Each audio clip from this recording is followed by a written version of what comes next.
I got picked up in a armored vehicle, which was pretty Okay. badass. And this was after you had met him at the National Press Club? Correct. After you had given your statements I was introduced to him, but I wasn't introduced to him as the guy who knew what Got it. So you had met him, but you didn't connect the dots that No, was this guy. Yeah, who correct. Greer was talking about, who knew a little bit more about what you had experienced. Correct. Okay, got it. So, and the thing. Do you remember that interaction though at the National Press Club? Like I told him a little bit what I do business-wise, all that. So he was kind of asking me questions, but Yeah. he looked like, because everybody's seen what he looks like when he wears glasses and he's wearing like this suit jacket and the kind of stuff like that. He kind of looked like a geek a little bit, you know what I mean? Okay. So it's like, okay, this guy's just probably something that I'm with this, but here's a former tier 1 operator that's, a badass guy that, I wouldn't double cross that guy. He's just, him and his team are very good people, very good guys. So, so he talks about the security aspect of it, which they'll pick me up in an armored vehicle, which was pretty cool. And so we were trying to negotiate when I can fly out. So we get a time scheduled. So I end up booking the flights and telling them this is when I'll arrive, and basically asking him where should I fly in and where do I fly back. So he had told me basically how to set all that up, and then he had transportation waiting for me, so he gave me this gentleman's number, and so they picked me up, and we drive from the airport to another location, and we go to this pretty cool place, and where Jake was at, like an office. Okay. And where are you? I'm just going to say it's in California. Okay. Okay. But that's all I'm going to say, right? Sure, I'm not going to give specifics to where this location was, which is hard to do because, there's people who research this, and by all means research it, figure it out. You're going to find some interesting stuff. So we go to this particular place in California, and he introduces himself again. As this alias, right? And so he ends up sending a driver to go get us lunch, which was cool. And so he ended up knowing what I wanted, which was weird, but that's on a separate tangent. He knew what you wanted food-wise.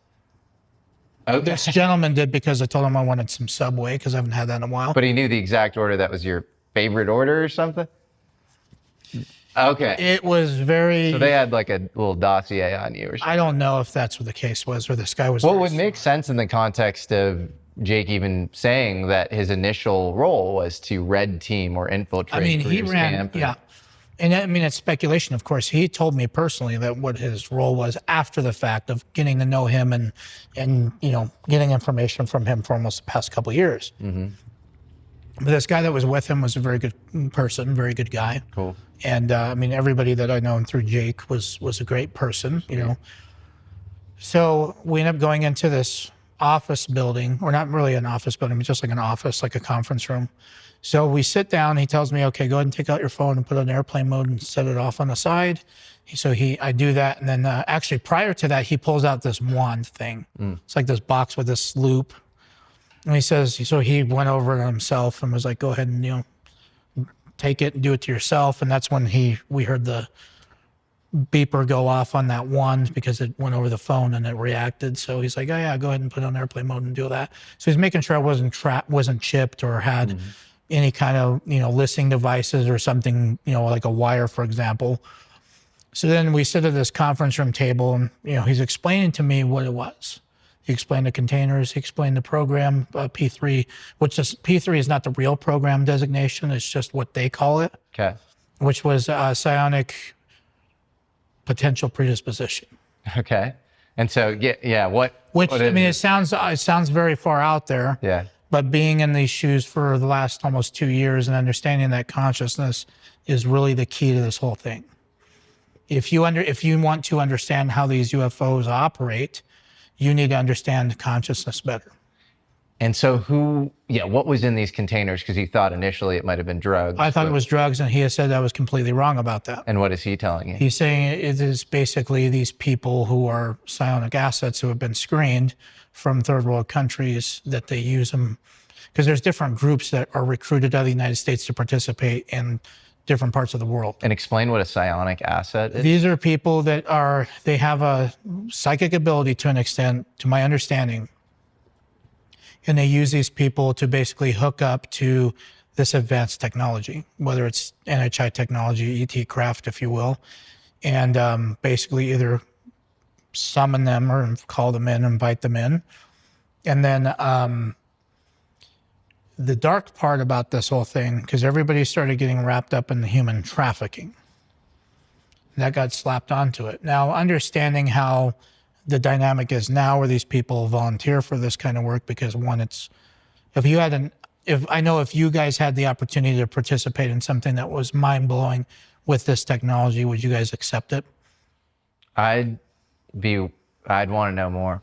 You would. I'd be cautious. What about you? You'd be cautious, but if it was in a sense where you're participating, because everybody's like, oh, well, they're, these people are dying and all that. Well, why aren't you complaining about people going to the military? Because you're taking risks going in the military too, where you could die. Or hey, you want to drive a race car for a living, you happen to crash, well, that kills you. Or you play professional sports, you could always get screwed up. When I did competitive bodybuilding, people talk about the risk of being on performance-enhancing drugs. Well, let's even just super basically for the audience. So these psionic assets what are they doing vis-a-vis UFOs? They are basically getting into a cognitive or a state of consciousness to attract these craft to appear at these certain ranges. In this organization, not Jake's team, so everybody needs to understand that Jake's team is completely different from what this organization does. And this organization will then sometimes target them with these EMP weapon systems, they're scalar, and they knock them out of the sky. So you're sort of baiting the UFOs to come in, and then you're knocking them out of That's where Jake's team would come into need, is because his team would get contracted to go pick up these vehicles and then transfer them to a facility. If you were baiting a thing that seems like it's coming from another world or planet or interdimensionally or whatever this is, and then zapping it out of the sky, if you know it's bad, that's fine. If you don't, shouldn't we have some caution around doing that? There should be some sort of system, diplomatic or whatever you would say. But this is the thing is, if you're in the military or you're in some sort of capacity where you're taking orders, you're not really in a position to think necessarily. You're just going to do what's instructed for you to do. And I feel the same way is probably perpetrated in people in these programs to an extent, to think the same way. This is a reason why they cross-deck into these agencies, because they still have the same structure. They still have the same type of orders that are given or things like that. Yes, you're more free thinking, but at the same time, you're also doing sort of the same work, but just in a different capacity. So if you're taking orders to say, hey, this, if whatever comes into range, take them out, I don't think anybody's going to argue with that, because the amount of pay that comes with this, and it says your only opportunity. And these guys get paid pretty good. Yeah, well, this isn't necessarily blaming the operators who are involved. No, and that's the thing, is that they're told one thing, because the management level of these know what's going on to an extent. And this is where it comes into either they're doing this for their own personal benefit or their gain for the whatever group they control, i.e. through money, coercion of certain things. But again, this is speculation. But at the same time, the facts are is that we are shooting them down. Yes, they are facts. And regardless if everybody out there says, I've never seen this happen. Well, yeah, you're not going to. You're not a part of these programs. You're not a part of anything that's going to get you into this, because the people that are involved with this, they don't like to talk about it. They like to do the work, and they do what's required of them. They get paid a lot of money to do it. And some of the work, and a lot of the work that they do is probably very fun. They probably get to do things that are not normal, that nobody in this room gets to say that they get to do, right? What, do you think, because you hear rumors of the psionic assets having sundowner syndrome or health effects or whatever, and you get, I think this goes back to ancient esoteric practices, and correct. It's sort of this thing where if you're not of an extremely pure, internally coherent state, then you get a reflection of the pain that's inside of you. You're going to manifest whatever you're projecting out there. I think that's realistic, but what we're talking about is not like trying to summon a spirit. You're summoning essentially technology that has consciousness to it. Now, what's the distinction? Well, the difference is obviously if they're extraterrestrial that have a consciousness, they're coming from a different star system.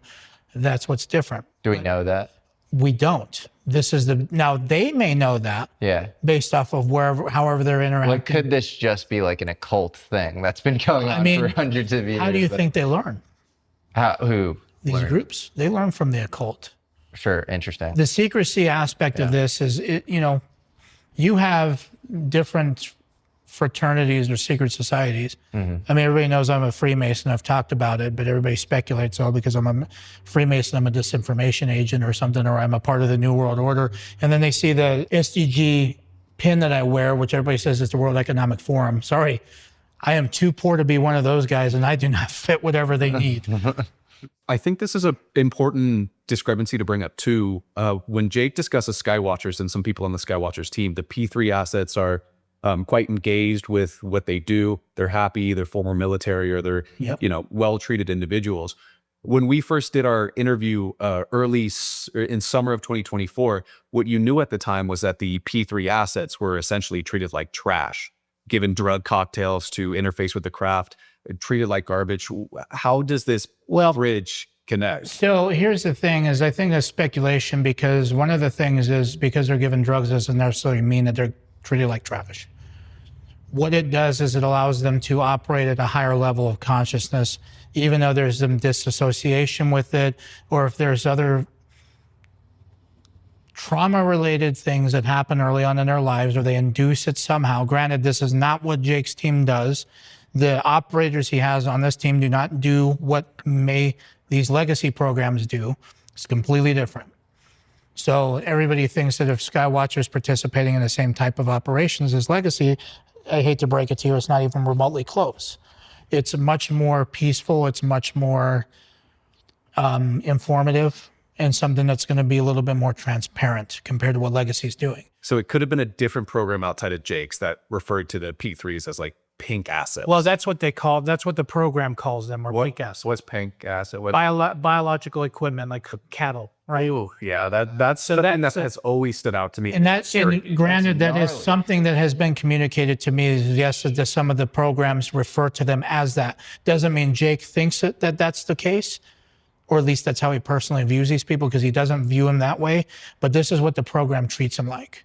Is there a way to do this that is above board? It brings up all these philosophical questions, because it's like, I'm all for protecting the free world, and I do like the people who create some false equivalence between the way people live in domestic China right now in the U.S. As messed up as our country is, I think I'd much rather live here, and I'm all for protecting 100%. it. And so there are these game theoretic dynamics where I'm sure they're doing similar things. But then the meta philosophical question is like, we're talking about aspects of the sacred, and I don't know what these beings are. They could be angels, they could be really, they could be demons. I don't know what they are. Well, angels and demons don't need flying saucers to come here. Let's get that straight. So you think they're extraterrestrials? 100%. But do we know? But if they're not bad, you're just baiting them and zapping them out of the sky. It's no different than if I was to have an exotic car driving through a bad neighborhood and they decided to shoot me and steal my car because that would be messed up for them to do. That's exactly it. You want to talk about an ethical conflict here, because that's really what it is. Right. This is the reason why Jake came forward, right? Because there's nothing that there were things going on that he was not a fan of. Right, because I think Greer has spoken about this, that when he spoke to Jake relayed that craft were being down, and he was deeply He was bothered by that, 100%, especially with the P3s, the way they're treated. So, and his goal now is to just get them peacefully. Because, there might be biologics in the craft. If that's the case, you are turning possibly living biologics to dead biologics. Well, and that's what happens when they fall out of the sky, because they're subject to our laws of the universe with inertia and gravity and all that kind of stuff. Right? If we could peacefully commune with these things, that would be amazing. I think that's what Dr. Greer's whole CE5 initiative is all about, which I've personally attended a few of them. Yeah. He invited me to, because it's more like, I like to see things firsthand to see whether or not there's anything credible. And yeah, Dr. Greer's CE5 is very real. It's very incredible, and it's something that I think a lot of people need to understand, that that's not by any means false. But if you listen to the ancient traditional version of this stuff, it's always like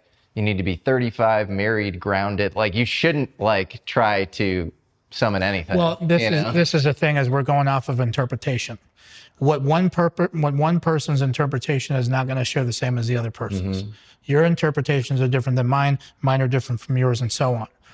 It's just whatever you personally experience, whatever's been your upbringing, whatever you believe value-wise is going to shape your narrative and what your thought process of a situation is. So if you're brought up on the more religious aspect of things, then yes, you're going to think aliens are angels or demons.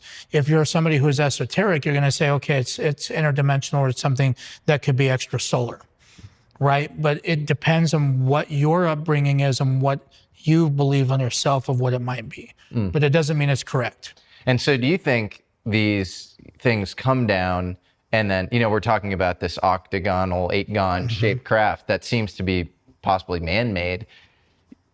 Material derived from what lands or gets zapped out of the sky then gets reverse engineered or implemented in these terrestrial exotic craft that we build. Is that right? That's, to my understanding, that's exactly how it happens. From my understanding, from what's been relayed to me, was that every craft that they recover, they also make reverse engineered versions of, trying to replicate that technology or that specific craft. So this, I mean, Jake saw pretty much the same thing, except much smaller. That's something that was able to be lifted up by a helicopter. This fucking thing is estimated 300 feet. I don't think his helicopter could pick something up that big.